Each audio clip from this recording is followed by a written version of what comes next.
Okay, we're going to try this again because now I have video editing software that's not completely abysmal. And also so you can meet my dog. Easy.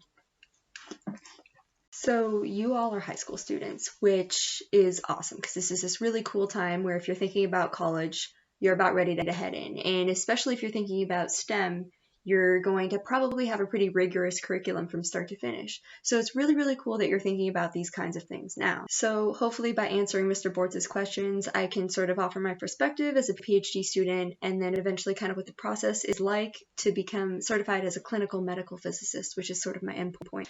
Okay, so the first question is what kind of scientist or engineer am I? And so right now, I'm a medical physics PhD student at Dartmouth College. So ultimately, I do science research. But that's all part of a structured program which leads to becoming a clinical physicist.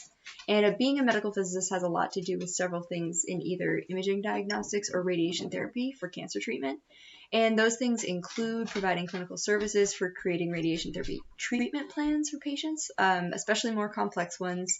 It also involves providing consultation for doctors, so helping let them know what's feasible, what's not, giving advice, ideas, etc. We're also involved in a lot of the research and development for making cancer treatment better. And a lot of the times we actually also teach at university hospitals. So ultimately, if you've ever known anybody who's had cancer and gotten radiation for it, there is definitely a medical physicist involved. And while there's no guarantee that you would actually meet one of us as the physicist, there are actually all sorts of cool initiatives right now going on that involve more interfacing between physicists and patients. Also, in general, a radiation therapy medical physicist is responsible for making sure that the linear accelerators, so these big systems that shoot the radiation down, or the ion therapy systems are calibrated and shooting the right measure of radiation dose to the right place. So it takes a lot of careful calibrating and measuring to do that. So oftentimes that involves getting out these big water tanks and sticking an ionization chamber and making measurements until your calibrations are perfect. And they're also responsible for just kind of knowing the treatment systems forwards and backwards. So if the accelerator is not communicating with another system or there were interlocks preventing beam on or anything of that nature, they'll call a physicist. Sometimes if a patient has a unique setup need, they'll call a physicist to help consult. Maybe there's some sort of switch failure or other hardware failure. They'll usually call the physicist because they're really a team of problem solvers. I don't know if it is. This mug came with our house. The next question is, what is my job title and what does that job entail? So my official job title is a PhD candidate, which means that I'm just a student, but I've passed a series of tests and completed certain milestones such that I've shifted more towards a research-only part of my program. And I can at least speak for Dartmouth and UMass, but traditionally you spend about your first couple of years balancing research and classes. And then once you pass your qualifying exam and formally propose your research, you're more than likely 100% in the research game. So that's where I'm at right now, full research mode. And I'm in a biomedical optics imaging lab at actually the top floor of our hospital called Dartmouth Hitchcock Medical Center. And I conduct a lot of my research imaging that we're doing downstairs in radiation oncology. And that's really cool because I can just run downstairs whenever I have a patient to take data for. Okay, the next question is to define that field of study. And so I'll take a second to talk a little bit about my research. The field of study that I'm in is largely called biomedical optics. And so it focuses on the part of light in the entire electromagnetic radiation spectrum that's visible. So it's making practical and medical use of that fraction of optical light. So to circle back on how that's actually relevant to medical physics, we know that they use these linear accelerators to deliver the radiation to kill the cancer, right? And it does so by ionizing electrons, which in turn fracture the DNA to prevent it from replicating anymore. So to throw in a quick sidebar, light travels awful fast, right? 3 times 10 to the 8 meters per second. But that's in a vacuum, and it travels only about 3/4 of that in water. And what are people made up mostly? Of water. And so it turns out that that's just slow enough for some of those electrons to travel for a split second faster than the speed of light in the patient. It's kind of like when those really cool fighter jets go so fast that they break the sound barrier. It's because they went faster than the speed of sound and air.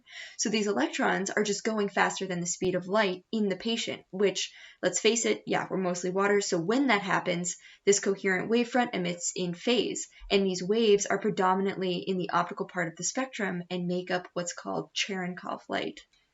Now, Cherenkov light is way too dim to see with the naked eye, so we use these really nifty intensified cameras that we've installed to the treatment rooms at Dartmouth-Hitchcock Medical Center in order to intensify the light. So once it hits our detector, we can then display it on a monitor outside and safe from the radiation, so that the radiation therapists and the doctors, they can watch the radiation actually hit the patient in real time.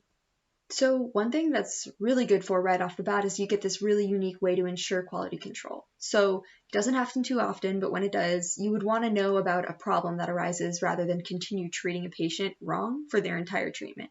So in general, wrong sites get treated and patients move, and you could stop these problems in their tracks. A lot of the nitty-gritty aspects of my research involve correcting all of our measurements for patient-specific differences that tend to skew linearity in our measurements. Another thing is actually when you have two radiation fields that come together, you need to monitor what's called the field match line appropriately to make sure that you're not overdosing or underdosing.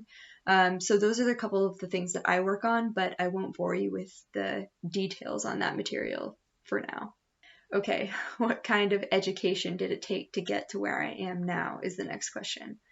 Okay, so I majored in physics in undergrad, and be forewarned that most physics programs will probably also try to force feed you at least a math minor, so you're not off the hook there. And then I joined a PhD program in physics at UMass right after college.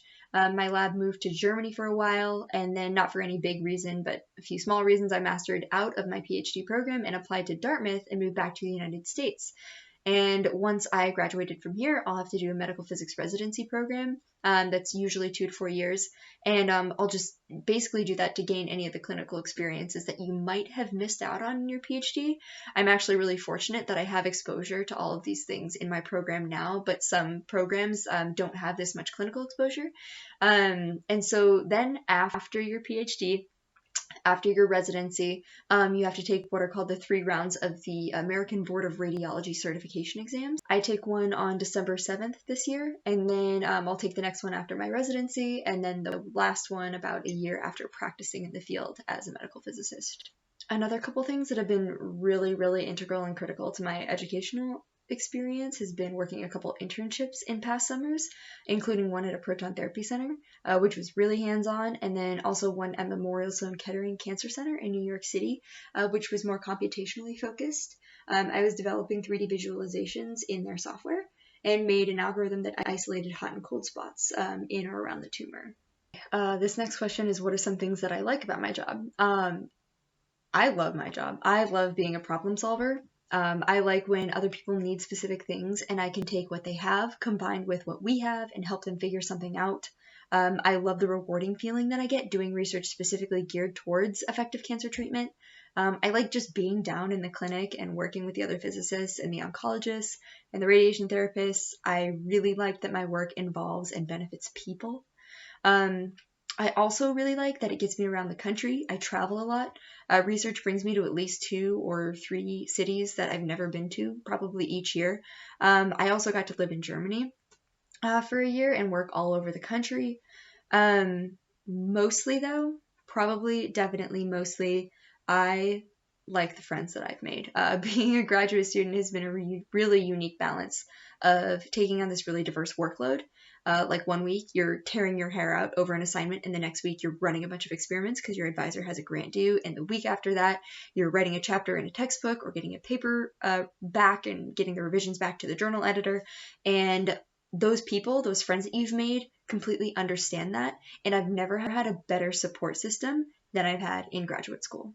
The next question is, what are some things that I find challenging about my job? Okay, for one, being patient, for sure. Repeating experiments can be exhausting. For example, planning something out, building the parts for it, setting up an entire experiment only to find out that your results would have been better had you just used a different filter or spray painted the inner walls of your phantom container matte black to prevent reflections. Done that one. And sometimes this is why your research goes incredibly slow. And you just need to remember to be patient and know that it's all worth it in the end, because it always is. Never once has it not been worth it in the end. Along that vein, some of the other things that can be challenging are the late nights. Research gets access to the accelerators for experiments once after all the patients are done getting treated and the physicists are done running their QA. So maybe like 17-hour days can become routine sometimes, and if we've got something important to do, you can have several of these stack on to one another. But I think the important takeaway point is that you find yourself wanting to, always, that sense of accomplishment you get from finishing something and throwing it into your code and actually getting a nice looking plot, a good looking result, something that you can actually throw into a paper, is just 132% worth it.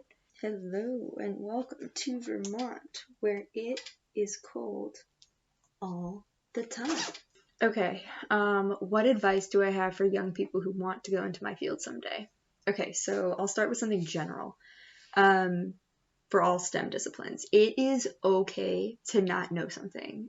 Don't ever stop digging for answers. Don't stop practicing. The only way that you'll never connect the dots if you don't keep reading or digging. We have access to so many cool resources now online. YouTube seriously never stops blowing my mind. But something you can practice is recognizing when you don't know something so that you can fix it, so you can fill that deficit. So if you have a teacher or a professor, use them, because more often than not, they'll explain a connection for you that you didn't even know you were missing in the first place.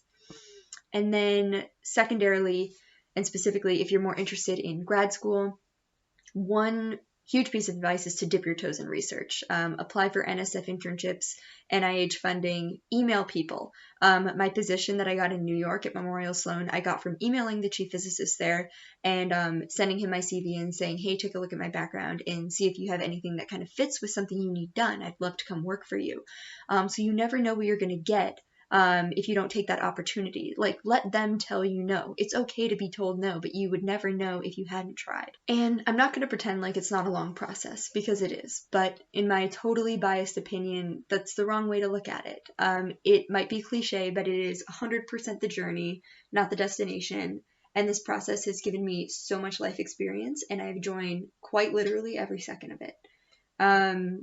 So that's honestly my stance on it. And grad school has been such a ride and a fun one. I have given Mr. Bors my email, and there are some links for you in the info here in the bottom. Please don't hesitate to reach out. Thanks so much for listening. Adios.